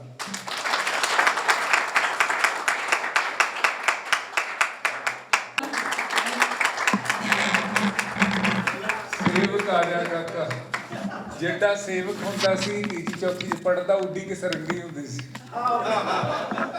ਇਹ ਉਦੋਂ ਤੋਂ ਮੇਰੇ ਨਾਲ ਜੁੜੇ ਨੇ ਔਰ ਮੈਨੂੰ ਬੜਾ ਮਾਣ ਹੈ ਦੋਵਾਂ ਬੱਚਿਆਂ ਤੇ।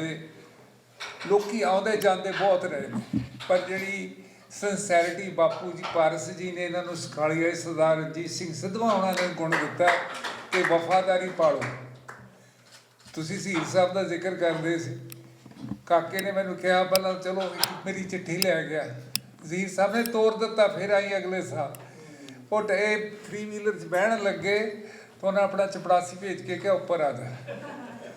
ਉਹਨੇ ਕਿਹਾ ਜਿਹੜੇ ਬੰਦੇ ਨੇ ਤੈਨੂੰ ਚਿੱਠੀ ਦਿੱਤੀ ਹੈ ਨਾ, ਮੈਂ ਉਹਨੂੰ ਜਵਾਬ ਨਹੀਂ ਦੇ ਸਕਦਾ। ਪਰ ਦਾ ਰਿਕਾਰਡ ਇਹ ਜੈਸਾ ਠੀਕ ਹੈ। ਆਦੇ ਵਕਤ ਤੋਂ वैसे मैं माल साहब ने कहते बोलता नहीं, पर क्योंकि मैं सिर्फ एक गल कहूँगा कि भी माल साहब के तमाम कलाकारां नाल कईयां हुण आम रिश्ते रह गए ने, पर साडा रिश्ता बहुत खास है।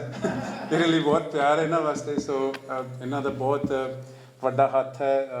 ਜਿੰਨਾ ਕੁ ਮੈਂ ਗਾਇਆ ਉਸ 'ਚ ਔਰ ਜੋ ਹਰਭਜਨ ਰਸਤਾ ਕਰ ਰਿਹਾ ਇਹ, ਹਾਂ ਮੈਨੂੰ ਹਫ਼ਤੇ 'ਚ ਮੈਨੂੰ ਇੱਕ ਅੱਧੀ ਵਾਰੀ ਫੋਨ ਆ ਹੀ ਜਾਂਦਾ, ਯਾਰ ਤੂੰ ਗਾਉਂਦਾ ਕਿਉਂ ਨਹੀਂ। ਸੋ ਪਰ ਮੇਰਾ ਉਹੀ ਇਹਨਾਂ ਨੂੰ ਹੁੰਦਾ ਜੀ, ਬਸ ਕਰਦੇ ਹਾਂ ਅਗਲੇ ਹਫ਼ਤੇ ਇਕੱਠੇ ਹੁੰਦੇ। ਹੁਣ ਮੇਰੇ ਖਿਆਲ 10-12 ਸਾਲ ਹੋ ਗਏ, ਸਮਝੋ।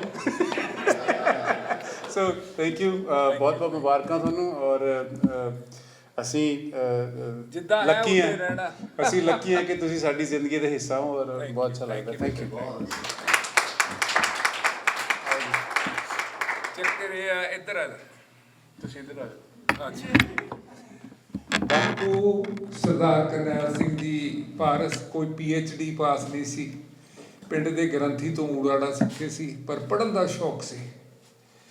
ਜਿਹੜੀਆਂ ਜੀਵਨ ਦੀਆਂ ਜੁਗਤਾਂ ਜਾਂ ਜੀਵਨ ਜਾਂਚ ਉਹਨਾਂ ਵਿੱਚ ਸੀ, ਉਹ ਕਿਸੇ PhD ਕੋਲ ਨਹੀਂ। ਉਹਨਾਂ ਨੇ ਸਾਰੀ ਉਮਰ ਸਰਦਾਰ ਰਣਜੀਤ ਸਿੰਘ ਸਿੱਧਵਾਂ ਦਾ ਸਾਥ 39-40 ਸਾਲ ਇਕੱਠੇ ਰਹੇ। ਅੱਜ ਕੱਲ੍ਹ ਦਾ ਢੋਲਕੀ ਵਾਲਾ ਤੀਰ ਦਿਨ ਗੁਆਚਾ ਹੁੰਦਾ। ਸਤਿੰਦਰਪਾਲ ਹੁਣ ਮੇਰੀ ਵਾਰੀ ਬੋਲਣ ਦੀ ਮਗਰੋਂ ਆਉਣੀ ਹੈ, ਆਪਾਂ ਕੰਮ ਛੇਤੀ ਨਿਬੇੜ ਦਈਏ ਤਾਂ ਕਿ ਫਿਰ ਮੈਂ ਬੋਲ ਸਕਾਂ। ਤਕਰੀਬਨ ਅਸੀਂ ਹੁਣ ਨੇੜੇ ਹੀ ਹਾਂ, ਰੋਟੀ ਤਿਆਰ ਹੈ ਔਰ ਥੋੜਾ ਟਾਈਮ ਹੀ ਲਵਾਂਗੇ। ਇਸ ਤੋਂ ਬਾਅਦ ਇਕਬਾਲ ਸਾਹਿਬ ਜਿਹੜੇ ਨੇ ਆਪਣੇ ਵਿਚਾਰ ਤੁਹਾਡੇ ਨਾਲ ਸਾਂਝੇ ਕਰਨਗੇ। ਸਭ ਤੋਂ ਜ਼ਰੂਰੀ ਧੰਨਵਾਦ ਕਰਨਾ ਜਿਹੜਾ ਬਣਦਾ ਸੀ, ਉਹ ਸਫਲਤਾ ਦਾ ਰਾਜ ਇਕਬਾਲ ਉਹਨਾਂ ਦਾ ਜਿਹੜਾ ਉਹਨਾਂ ਦਾ ਪਰਿਵਾਰ। ਮੇਰੀ ਬਰਾਤ ਉਹਨਾਂ ਦੀ ਜੀਵਨ ਸਾਥਣ ਮਨਜੀਤ ਮਾਲ ਤੋਂ ਹੈ ਤੇ ਉਹਨਾਂ ਦੀ ਬੇਟੀ ਨਤਾਸ਼ਾ ਮਾਲ। ਜ਼ੋਰਦਾਰ ਤਾੜੀਆਂ। ਮਨਜੀਤ ਮਾਲ ਜਾਂ ਤਾਂ ਬੈਕ ਸਟੇਜ ਕੰਮ ਕਰ ਰਹੀ ਹੁੰਦੀ ਹੈ ਜਾਂ ਫਿਰ ਉਹਨੂੰ ਰਸੋਈ ਦੇ ਵਿੱਚ ਮੈਂ ਦੇਖਿਆ ਹੱਸੂ ਕਰਦੀ ਉਹ ਕਲਾਕਾਰਾਂ ਦੀ ਸੇਵਾ ਕਰ ਰਹੀ ਹੁੰਦੀ। ਮਨਜੀਤ ਮਾਲ, ਜ਼ੋਰਦਾਰ ਤਾਲੀਆਂ ਦੇ ਨਾਲ।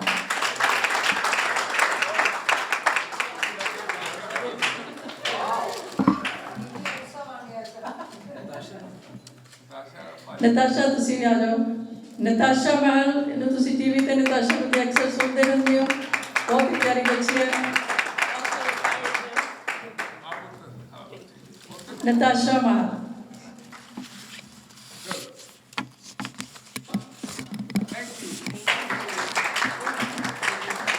ਇਸ ਦੇ ਨਾਲ ਹੀ ਮੈਂ ਹੁਣ ਗੁਜ਼ਾਰਿਸ਼ ਕਰਾਂਗੀ ਕਿ ਅੱਜ ਦੀ ਜਿਹੜੇ ਫੰਕਸ਼ਨ ਦੇ ਹੀਰੋ ਨਹੀਂ ਹੀਰੋ ਕੋਈ ਨਹੀਂ, ਅਸੀਂ ਹੀਰੋ ਨਹੀਂ ਮੈਂ ਕਰਦਾ ਜੀ। ਇਕਬਾਲ ਮਾਨ। ਥੈਂਕ ਯੂ ਜੀ।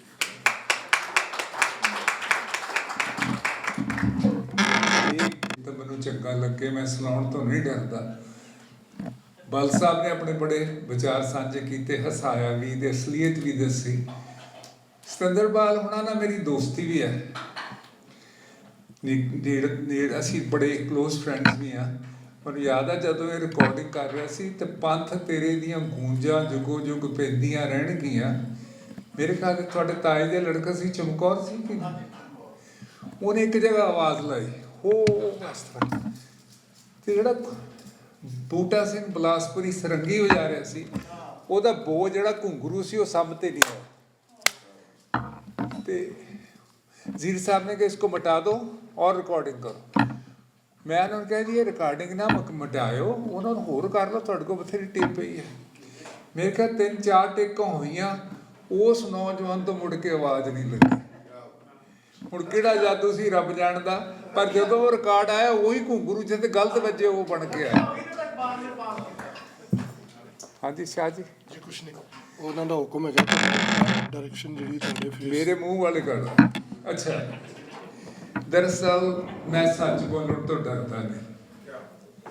ਜਿਸ ਬੰਦੇ ਨੇ ਵੀ, ਜਿਸ ਇਨਸਾਨ ਨੇ ਵੀ ਕਿਸੇ ਮੋੜ ਤੇ ਵੀ ਮੇਰੀ ਉਂਗਲੀ ਫੜੀ ਹੈ, ਮੈਨੂੰ ਆਸ਼ੀਰਵਾਦ ਦਿੱਤਾ, ਜੱਫੀ ਪਾਈ, ਰਾਹ ਦੱਸਿਆ, ਉਹ ਅਜੇ ਇੱਥੇ ਬੈਠੇ ਵੀ ਨੇ ਮੇਰੀ ਜ਼ਿੰਦਗੀ 'ਚ। ਇੱਥੋਂ ਤੋਂ ਬਾਅਦ ਵੀ ਮੈਂ ਉਹਨਾਂ ਨਾਲ ਬੜੀ ਨੇੜਤਾ। ਮੇਰਾ ਕੋਈ ਇਰਾਦਾ ਨਹੀਂ ਸੀ ਕਿ ਮੈਂ ਰੇਡੀਓ ਟੀਵੀ ਕਰਾਂ, ਹੀ ਨਹੀਂ ਸੀ। ਮੇਰਾ ਰਾਹ ਹੀ ਵੱਖਰਾ ਸੀ, ਮੈਂ ਤਾਂ ਇੰਗਲਿਸ਼ ਮਿਊਜ਼ਿਕ 'ਚ ਇਨਵੋਲਵ ਸੀ। ਸਾਡੇ ਰਵੀ ਸ਼ਰਮਾ ਜੀ ਸਾਹਮਣੇ ਬੈਠੇ ਨੇ, ਇਹਨਾਂ ਨੇ ਸਾਡਾ 75 'ਚ ਪ੍ਰੋਗਰਾਮ ਦੇਖਿਆ ਤੇ ਇਹਨਾਂ ਨੇ ਮੈਨੂੰ ਫੋਨ ਕਰਕੇ ਕਿਹਾ ਵੀ ਤੂੰ ਕਾਕਾ ਪ੍ਰੋਗਰਾਮ ਕਰੇਗਾ। ਮੈਂ ਕਿਹਾ ਜੀ ਮੈਂ ਤਾਂ ਕਦੀ ਕੀਤਾ ਨਹੀਂ। ਮਸਲਾ ਪੈਸੇ ਦਾ ਵੀ ਸੀ, ਮਸਲਾ ਨਾ ਕਈ ਚੀਜ਼ਾਂ ਨਹੀਂ ਸੀ ਪਤਾ। ਬਲ ਸਾਹਿਬ ਬੋਲਣ ਦਾ ਅਭਿਆਸ ਨਹੀਂ ਸੀ, ਸ਼ਬਦਾਂ ਦੀ ਚੋਣ ਨਹੀਂ ਸੀ, ਲਿਖਣ ਪੜ੍ਹਨ ਦਾ ਸ਼ੌਕ ਨਹੀਂ ਸੀ। ਪਰ ਇਹਨਾਂ ਨੇ ਕਿਹਾ ਇਹ ਨਹੀਂ ਫਿਕਰ ਨਾ ਕਰਿਓ, ਕਿਸ਼ਤਾ ਮੈਂ ਸਾਂਭੀ ਜਾਊਂ, ਤੁਸੀਂ ਸ਼ੁਰੂ ਕਰੋ। ਤੋ ਇਸ ਤਰ੍ਹਾਂ ਇਬਤਦਾਦ ਹੋਈ, ਕਈ ਸਾਲ ਰੇਡੀਓ ਚੱਲਦਾ ਰਿਹਾ। ਫਿਰ ਦੀਪਕ ਸਾਹਿਬ ਨਹੀਂ ਆਏ, ਮੈਂ ਉਮੀਦ ਕਰਦਾ ਸੀ ਉਹ ਆਉਂਦੇ, ਤੇ ਅਸੀਂ ਦੋ ਇਕੱਠੇ ਸਾਂ। ਫਿਰ ਇਹ ਸੀਗਾ ਕਿ ਸਾਰੇ ਕੰਮ ਦੀ ਜ਼ਿੰਮੇਵਾਰੀ ਮੇਰੀ ਹੁੰਦੀ ਸੀ ਤੇ ਬੰਦੇ ਨਹੀਂ ਸੀ ਲੱਭਦੇ। ਚਲੋ ਬੜੇ ਕਾਮਯਾਬ ਬ੍ਰੌਡਕਾਸਟ, ਜਿੱਦਾਂ ਹੁਣ ਸਤਿੰਦਰਪਾਲ ਜੀ ਕਹਿ ਕੇ ਰਹੇ ਨੇ ਵੀ ਕਰਮਾਂ ਵਾਲੇ ਨੇ ਸਾਡੇ ਬ੍ਰੌਡਕਾਸਟਰ ਜਿਹੜੇ ਖੁੱਲੀ ਡੁੱਲੀ ਵਧੀਆ ਰੋਟੀ ਖਾ ਰਹੇ ਨੇ, ਮੈਨੂੰ ਚੰਗਾ ਲੱਗਦਾ। ਪਰ ਮੈਂ ਆਪਣਾ ਕੰਮ ਨਹੀਂ ਛੱਡਿਆ। ਭੈਣ ਜੀ ਬੈਠੇ ਨੇ, ਆ ਬੈਠੇ, ਇਹਨਾਂ ਨੇ ਕਿਹਾ ਇੱਕ ਵਾਰ ਕੰਮ ਨਾ ਛੱਡੀ। ਮੈਂ 30 ਵਰੇ ਹੋਰ ਕੰਮ ਕੀਤੇ, 43 ਸਾਲ ਮੈਂ ਟੁੱਟਰ ਕਟਾਇਆ ਫੈਕਟਰੀਆਂ 'ਚ, ਪਰ ਮੈਨੂੰ ਉਸ ਦੀ ਬਦੌਲਤ ਕਿਸੇ ਅੱਗੇ ਹੱਥ ਅੱਡਣ ਦੀ ਲੋੜ ਨਹੀਂ। ਸੰਗੀਤ ਕੁਦਰਤ ਦੀ ਐਸੀ ਬਖਸ਼ਿਸ਼ ਹੈ, ਤੁਹਾਨੂੰ ਗਾਉਣ ਦਾ ਸ਼ੌਕ ਨਾ ਵੀ ਹੋਵੇ, ਸੁਣਨ ਦਾ ਹੋ ਜਾਵੇ, ਉਹ ਵੀ ਵੱਲ ਹੈ। ਕਿਉਂ ਸ਼ਾਹ ਜੀ? ਜਿਹੜੇ ਕੰਨ ਸੁਰੀਲੇ ਨੇ ਇਹ ਵੀ ਰੱਬ ਦੀ ਦੇਣ ਹੈ। ਤੋ ਮੈਂ ਵੀ ਇੱਥੇ ਰਿਕਾਰਡ ਬਣਾਉਣ ਦਾ ਜਦ ਸ਼ਰਮਾ ਜੀ ਸ਼ੁਰੂ ਹੋਇਆ ਸੀ, ਇੱਕ ਛੋਟਾ ਜਿਹਾ ਰਿਕਾਰਡ ਬਣਾਇਆ ਸੀ ਭੱਠੀ ਵਾਲੀ। ਜਿੰਨੇ ਮਿਊਜ਼ੀਸ਼ੀਅਨ ਸੀ ਸਾਰੇ ਲੋਕਲ ਸੀ, ਕੋਈ ਪ੍ਰੋਫੈਸ਼ਨਲ ਨਹੀਂ ਸੀ। It became a hit. ਉਹ ਤੋਂ ਬਾਅਦ ਇੱਕ ਹੋਰ ਬਣਾਇਆ ਮਸਤਾਨਾ ਜੀ ਉਹਨਾਂ ਨਾਲ, ਉਹ ਵੀ ਠੀਕ ਠਾਕ ਸੀ, ਪੈਸੇ ਜ਼ਰੂਰ ਜੇਬੋਂ ਨਿਕਲਦੇ ਸੀ। ਜਦੋਂ ਤੀਜਾ ਰਿਕਾਰਡ ਬਣਿਆ, ਜਗਜੀਤ ਸਿੰਘ ਹੋਰਾਂ ਨਾਲ ਮੇਰੇ ਕਈ ਮਤਭੇਦ ਵੀ ਹੋਏ ਨੇ, ਪਰ ਮੁਹੱਬਤ ਜਿਹੜੀ ਆ ਉਹ ਆਪਣੀ ਜਗ੍ਹਾ ਰੱਖਦੀ ਆ। ਜਦੋਂ ਮਾਸਟਰ ਟੇਪ ਬਣ ਗਈ ਸੇਵਕ, ਤਾਂ ਮੈਂ ਉਹਨੂੰ ਪੁੱਛਿਆ ਭਾਜੀ ਕਿਵੇਂ ਆ, ਕੋਟ ਐਂਡ ਕੋਟ। ਉਹਨੇ ਗਾਲ ਕੱਢ ਕੇ ਕਿਹਾ ਕਿ ਹੁਣ ਗਾਵਾਂ ਵੀ ਮੈਂ ਕਿਹਾ ਕੀ ਮਤਲਬ? ਕਹਿੰਦਾ ਬੰਦਾ ਬਸੁਰਾ। ਮੈਂ ਕਿਹਾ ਜੀ ਉਹ ਕੀ ਹੁੰਦਾ? ਤੇ ਸੱਚ ਕਹਿ ਰਿਹਾ, ਮੈਂ ਆਪਣੇ ਮਨੋਂ ਨਹੀਂ ਕਹਿ ਰਿਹਾ। ਕਹਿੰਦਾ ਮੈਨੂੰ ਨੇ ਝਿੜਕਿਆ, ਤੂੰ ਆਪਣੇ ਬੱਚੇ ਸਾਂਭ, ਲੋਕਾਂ ਦੇ ਪੈਸੇ ਨਾ ਪੱਟ, ਆਪਣਾ ਪੈਸੇ ਜਿਹੜੇ ਆਪਣੇ ਟੱਬਰ ਤੇ ਖਰਚਾ। ਕੀ ਰਿਕਾਰਡਾਂ 'ਚ ਕੁਝ ਨਹੀਂ ਲੱਭਣਾ। ਚਲੋ ਸੱਚੇ ਪਾਤਸ਼ਾਹ ਦੀ ਮਿਹਰਬਾਨੀ ਨਾਲ ਅਸੀਂ 3-13 ਚ ਗਿਣ ਹੋਣ ਲੱਗ ਪਏ ਆ। ਰਿਕਾਰਡਿੰਗ ਵਾਲੇ ਬੰਦੇ ਪਤਾ ਨਹੀਂ ਕਿੱਥੇ ਗੁਆਚ ਗਏ। ਕਿਉਂ ਸ਼ਰਮਾ ਜੀ? ਸੱਗੂ ਸਾਹਿਬ ਹਰ ਗੱਲ ਦੇ ਵਿਟਨੈਸ ਨੇ। ਇਹ ਕਹਿ ਵੀ ਚੁੱਕੇ ਨੇ ਕਿ ਭੱਠੀ ਵਾਲੀ ਤੋਂ ਬਾਅਦ ਕੋਈ ਗੱਲ ਨਹੀਂ ਬਣੀ ਹੈ। ਨੈਚੁਰਲ, ਮੇਰਾ ਕਿਸੇ ਨਾਲ ਦੁਸ਼ਮਣੀ ਨਹੀਂ। ਤੁਸੀਂ ਇਕੱਠੇ ਹੁੰਦੇ ਹੋ, ਰਾਹ ਛੱਡ ਦਿਓ, ਹੱਥ ਮੜਾ ਕੇ ਛੱਡ ਦਿਓ। ਹੋਰਾਂ ਵਾਂਗੂ ਨੇਰਾ ਢੋਂਦੇ ਰਾਤ ਬਰਾਤੇ ਜੀ ਲੈਣਾ ਸੀ। ਦਿਲ ਨੂੰ ਜੇਕਰ ਅੱਗ ਨਾ ਲੱਗਦੀ ਮੈਂ ਚਾਨਣ ਤੋਂ ਕੀ ਲੈਣਾ ਸੀ। ਅੰਨੀ ਪੀੜ ਸਤਿੰਦਰ ਜੀ, ਅੰਨੀ ਪੀੜ ਚ ਅੱਖਾਂ ਵਾਲੇ ਤੁਰਦੇ ਵੀ ਤਾਂ ਕਿੱਥੇ ਤੁਰਦੇ। ਖੜ ਕੇ ਸਭ ਨੂੰ ਰਾਹ ਦੇਣਾ ਸੀ, ਬਚ ਕੇ ਰਸਤਾ ਵੀ ਲੈਣਾ ਸੀ। ਸਾਰਾ ਕੁਝ ਜੋ ਵੀ ਹੁੰਦਾ ਹੈ ਕੁਦਰਤ ਵੱਲੋਂ ਵਿਆਪਕ ਹੁੰਦਾ ਹੈ। ਜ਼ਿੰਦਗੀ 'ਚ ਸਾਥੀ ਮਿਲਦੇ ਨੇ। ਹੁਣ ਤੁਹਾਡੇ ਜਿੰਨੇ ਵੀ ਬੈਠੇ ਨੇ, ਸਾਡਾ ਪ੍ਰੋਫੈਸ਼ਨਲ ਰਿਸ਼ਤਾ ਨਹੀਂ ਤੁਹਾਡੇ ਨਾਲ, ਮੇਰਾ ਨਹੀਂ ਹੈ। ਕਿਉਂ ਰਾਏ ਸਾਹਿਬ, ਦਲਜੀਤ ਭਾਜੀ? ਹੁਣ ਜਦ ਮੈਂ ਬੰਦ ਕੀਤਾ ਇਹਨਾਂ ਨੂੰ ਬੜਾ ਦੁੱਖ ਲੱਗਾ। ਮੈਨੂੰ ਕਹਿੰਦੇ ਯਾਰ ਜੇ ਪੈਸੇ ਥੋੜੇ, ਸਾਡੇ ਪੈਸੇ ਹੋਰ ਵਧਾ ਦੇ। ਮੈਂ ਕਿਹਾ ਨਹੀਂ, ਮੇਰੀ ਉਮਰ ਜ਼ਿਆਦਾ ਹੋ ਗਈ ਹੈ, ਬਹੁਤ ਹੋ ਗਿਆ, ਮੈਂ I just want to take leave. ਤੇ ਇਹਨਾਂ ਨੇ ਮੈਨੂੰ ਕਿਹਾ ਯਾਰ ਇਹ ਤਾਂ ਹੋਵੇ ਜਿਹੜੇ ਹਫ਼ਤੇ ਤੋਂ ਗੇੜਾ ਜ਼ਰੂਰ ਮਾਰਨਾ। ਮੈਂ ਤੁਹਾਡੇ ਨਾਲ ਕਾਫੀ ਪੀਣ ਆਇਆ ਕਰੂੰਗਾ ਜੀ, ਆਈ ਪ੍ਰੋਮਿਸ ਯੂ। ਬਾਕੀ ਕੋਈ ਵੀ ਬੰਦਾ ਸੰਪੂਰਨ ਨਹੀਂ ਹੁੰਦਾ। ਸੰਪੂਰਨ ਸਿਰਫ ਰੱਬ ਪਰਮਾਤਮਾ ਹੁੰਦਾ। ਜੇ 4 ਗੱਲਾਂ ਚੰਗੀਆਂ ਨੇ ਤੇ 4 ਮਾੜੀਆਂ ਵੀ ਹਰ ਇਨਸਾਨ 'ਚ ਹੋ ਸਕਦੀ। ਮੇਰੇ 'ਚ ਵੀ ਹੋਣਗੀਆਂ।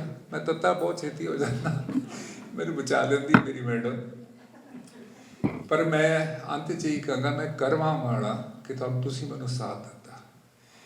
ਮੇਰੀ ਮਾਂ ਤੇ ਮੇਰੇ ਬਾਪੂ ਜੀ ਨੂੰ ਸ਼ਰਮਾ ਜੀ ਇੰਗਲੈਂਡ ਦੇ ਜਾਣਦੇ ਆ, ਤੇ ਉਹਨਾਂ ਦੇ ਸੁਭਾਅ ਨੂੰ ਵੀ ਜਾਣਦੇ, ਛੇੜ-ਛੁੜੀ ਲੈਂਦੇ। ਤੇ ਉਹਨਾਂ ਦੀ ਹਮੇਸ਼ਾ ਸ਼ਿਕਾਇਤ ਰਹੀ ਹੈ ਕਿ ਕਾਕਾ ਤੂੰ ਅਕਲ ਕਰ। ਲੋਕੀ ਘਰ-ਬਾਰ ਬਣਾਉਂਦੇ ਨੇ, ਤੂੰ ਗਾਣੇ ਵਾਲੇ ਪਿੱਛੇ ਭੱਜੀ ਜਾਂਦਾ। ਤੇ ਉਹਨੂੰ ਮੈਂ ਕਵਿਤਾ 'ਚ ਕਿਹਾ ਸੀ ਵੀ, ਉਹ ਕਹਿੰਦੇ ਜਿੰਨਾ ਸਮਾਂ ਤੂੰ ਇਸ ਪਾਸੇ ਲਾਇਆ ਕੁੱਤਖਾਨੇ 'ਚ, ਇਹ ਵੀ ਨਾਲ ਕਹਿੰਦੇ ਸੀ, ਜੇਕਰ ਕੰਮ ਤੇ ਲਾ ਲੈਂਦਾ ਇੰਨੇ ਸਾਲਾਂ ਵਿੱਚ ਮੇਰੇ ਬੱਚੇ ਡਾਲਰ ਬੜੇ ਬਣਾ ਲੈਂਦਾ, ਪੈਸੇ ਨਾਲ ਪੋਜੀਸ਼ਨ ਬਣਦੀ, ਕੋਈ ਕਾਰੋਬਾਰ ਚਲਾ ਲੈਂਦਾ, ਧਨੀਆਂ ਦੀ ਸੂਚੀ ਵਿੱਚ ਸੱਜਣਾ ਤੂੰ ਆਪਣਾ ਨਾਮ ਲਿਖਾ ਲੈਂਦਾ। ਮੇਰੀ ਮਾਂ ਨੂੰ ਮੇਰੇ ਭਰਾ ਦੇ 5-6 ਘਰ ਚੰਗੇ ਲੱਗਦੇ ਆ, ਇਸ ਕਰਕੇ ਮੈਨੂੰ ਸਿੱਖਿਆ ਦੇ ਰਹੀ ਵੀ ਤੂੰ ਬੇਵਕੂਫ ਹੈ। ਉਹਦਾ ਜਵਾਬ ਸੀ, ਗੱਲ ਤਾਂ ਤੇਰੀ ਠੀਕ ਹੈ ਮਾਂ, ਡਾਲਰ ਬੜੇ ਬਣਾ ਲੈਂਦਾ, ਰੁੱਖਾਂ ਦੇ ਨਾਲ ਮੁੱਕਣ ਛਾਵਾਂ ਸਮਾਂ ਸਭ ਨੂੰ ਢਾ ਲੈਂਦਾ, ਕਿੰਨੇ ਧਨੀ ਉਹ ਢੁਰ ਗਏ ਕੌਣ ਕਿਸੇ ਦਾ ਨਾਂ ਲੈਂਦਾ, ਕਵਿਤਾ ਕਿੰਝ ਬਣਦੀ ਗੁਰਬਾਣੀ ਜੇ ਨਾਨਕ ਹੱਟੀ ਪਾ ਲੈਂਦਾ।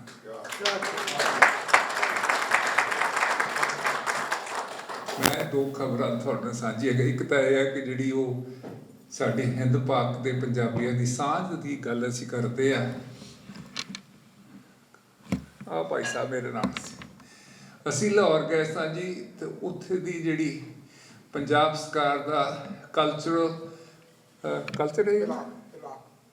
ਤਲਾਕ 'ਚ ਉਹਨਾਂ ਨੇ ਜੀ ਸਾਡਾ ਸਨਮਾਨ ਵੀ ਭਾਜੀ ਕੀਤਾ ਤੇ 1 ਲੱਖ ਰੁਪਏ ਦੀ ਰਾਸ਼ੀ ਵੀ ਦਿੱਤੀ ਕਿ ਅਸੀਂ ਅਮਨ ਦੇ ਹਵਾਲੇ ਨਾਲ ਦੁਨੀਆ 'ਚ ਵਿਚਰਦੇ ਹਾਂ। ਪੈਸੇ ਤਾਂ ਮੈਨੂੰ ਚਾਹੀਦੇ ਨੇ ਸੀ, ਉਹ ਬੱਚਿਆਂ ਦੀ ਪੜ੍ਹਾਈ ਲਈ ਮੈਂ ਉੱਥੇ ਡੋਨੇਟ ਕਰ ਦਿੱਤੇ। ਪਰ ਹਰ ਜਗ੍ਹਾ ਲੋਕੀ ਤਰਸਦੇ ਨੇ ਚੰਗਾ ਕੰਮ ਹੋਣ ਲਈ। ਆਪਾਂ ਵੀ ਇੱਥੇ ਕਰ ਰਹੇ ਹਾਂ, ਸਾਡੇ ਬੱਚੇ ਪੰਜਾਬੀ ਪੜ੍ਹਦੇ ਨੇ। ਨਤਾਸ਼ਾ ਨੇ 12ਵੀਂ ਕੀਤੀ ਹੈ। ਤੁਸੀਂ ਵੀ ਜਿਸ ਘਰ 'ਚ ਰਹਿੰਦੇ ਹੋ, ਆਂਢ ਗੁਆਂਢ ਨੂੰ ਪਲੀਜ਼ ਪਰਸੂਏਡ ਹਿਮ, ਤੁਹਾਡੇ ਬੱਚੇ ਦਾ ਕੁਛ ਸਮਰੇਗਾ, ਵਿਗੜੇਗਾ ਨਹੀਂ ਜੋ ਪੰਜਾਬੀ ਪੜ੍ਹਨੀ ਲਿਖਣੀ ਸਿੱਖ ਜਾਏ। ਬਾਕੀ ਅੰਤ 'ਚ ਹੈ ਕਿ ਮੈਂ ਕਰਮਾਂ ਵਾਲਾ, ਬਲ ਸਾਹਿਬ ਜੈ, ਸ਼ਰਮਾ ਜੀ ਜੈ, ਆ ਸਾਰੇ ਮੇਰੇ ਵੀਰ ਜਿਹੜੇ ਮੇਰੇ ਸਾਹਮਣੇ ਬੈਠੇ ਨੇ, ਦਲਜੀਤ ਕਾਲਰ ਇੰਡਾ ਜਦੋਂ ਨਾ ਬਟੂਆ ਖਾਲੀ ਹੋ ਗਿਆ ਸੀ ਤੇ ਬੰਦਾ ਕਹਿੰਦਾ ਇਸ ਗੱਲੋਂ ਨਾ ਡਰੀ, ਆ ਚੱਕ ਭਰ ਦਿੱਤਾ। ਸੀਰੀਅਸਲੀ ਇਹ ਮਖੌਲੇ ਮੈਂ ਕਰ ਰਿਹਾ। ਉਹਨਾਂ ਦੇ ਅੰਦਰ ਇੱਕ ਭਾਵਨਾ ਸੀ ਕਿ ਯਾਰ ਸਾਡਾ ਬੰਦਾ ਮਰੇਗਾ। ਥੈਂਕ ਯੂ ਦਿਲਜੀਤ ਭਾਜੀ। ਸ਼ਰਮਾ ਜੀ ਸਾਡੇ ਰੇਡੀਓ ਦੀ ਸਾਰੀ ਆਰਥਿਕ ਚੀਜ਼ ਨੂੰ ਇਹ ਸਾਂਭਦੇ ਰਹੇ। ਭੈਣ ਜੀ ਤੁਹਾਡਾ ਵੀ ਸ਼ੁਕਰੀਆ, ਤੁਸੀਂ ਮੈਨੂੰ ਨੌਕਰੀ ਕਰਨ ਲਈ ਪ੍ਰੇਰਿਆ ਤੇ ਮੈਂ ਬਾਅਦ 'ਚ ਭੁੱਖਾ ਨਹੀਂ ਮਰਿਆ। ਤੁਸੀਂ ਜਿੰਨੇ ਵੀ ਆਏ ਹੋ, ਐਕਚੁਅਲੀ ਅਸੀਂ ਸੱਦੇ ਇੰਨੀ ਕੁ ਸੀ, ਵਾਧੂ ਨਹੀਂ ਸੀ। ਆ ਪਿੱਛੇ 2 ਬੰਦੇ ਖੜੇ ਆ, ਹੈ ਮੇਰੇ ਹਾਣੀ ਪਰ ਵਾਲ ਮੇਰੇ ਨਾਲੋਂ ਜ਼ਿਆਦਾ ਉੱਡੇ ਹੋ। ਰਮੇਸ਼ ਸ਼ਹਿਰੀ ਜੀ ਤੇ ਗੁਲਜ਼ਾਰ ਕੰਡੋਲਾ, ਅਸੀਂ 43 ਸਾਲ ਤੋਂ ਵੀ ਫਰੈਂਡ, ਅਸੀਂ ਇਕੱਠੇ ਇੱਕ ਜਗ੍ਹਾ ਕੰਮ ਕੀਤਾ ਤੇ ਥੈਂਕ ਯੂ ਫॉर ਕਮਿੰਗ। ਅੱਜ ਸੱਗੂ ਸਾਹਿਬ ਨੂੰ ਵਿਚਾਰੇ ਥੋੜੇ ਬਹੁਤ ਢਿੱਲੇ ਮੱਠੇ ਹੋਣ ਕਰਕੇ ਮੈਂ ਉਹਨਾਂ ਨੂੰ ਕੁਝ ਨਹੀਂ ਕਿਹਾ, ਨਹੀਂ ਇਹੋ ਜਿਹੀ ਸੇਵਾ ਉਹ ਨਿਭਾਉਂਦੇ ਆਏ ਨੇ ਇੰਨੇ ਸਾਲ। ਸੱਗੂ ਸਾਹਿਬ ਤੁਹਾਡਾ ਵੀ ਧੰਨਵਾਦ ਜੀ। ਇਸ ਸਫ਼ਰ 'ਚ ਕੋਈ ਮੇਰੇ ਤੋਂ ਗਲਤੀ ਹੋ ਗਈ, ਮੈਂ ਤੁਹਾਡੇ ਤੋਂ ਦੋਵੇਂ ਹੱਥ ਜੋੜ ਕੇ ਮਾਫੀ ਮੰਗਦਾ। ਹੋ ਸਕਦਾ ਇਨਸਾਨ ਆ, ਕੋਈ ਫਰਿਸ਼ਤਾ ਨਹੀਂ, ਅਸੀਂ ਸੁਭਾਵਿਕ ਹੀ ਕੋਈ ਗਲਤੀ ਅਚਨਚੇਤ ਹੋ ਜਾਂਦੀ ਹੈ। ਤੋ ਇਨ ਕੇਸ ਇਹ ਹੋਈ ਹੋਵੇ ਤਾਂ ਮੈਨੂੰ ਮਾਫ ਕਰ ਦਿਓ। ਬਾਕੀ ਮੇਰੀਆਂ ਬਾਹਾਂ ਤੁਹਾਡੀ ਮੁਹੱਬਤ ਲਈ ਹਮੇਸ਼ਾ ਅੱਡੀਆਂ ਨੇ, ਅੱਡੀਆਂ ਰਹੀਆਂ ਨੇ, ਅੱਡੀਆਂ ਰਹਿਣਗੀਆਂ। ਸ਼ੁਕਰੀਆ, ਥੈਂਕ ਯੂ।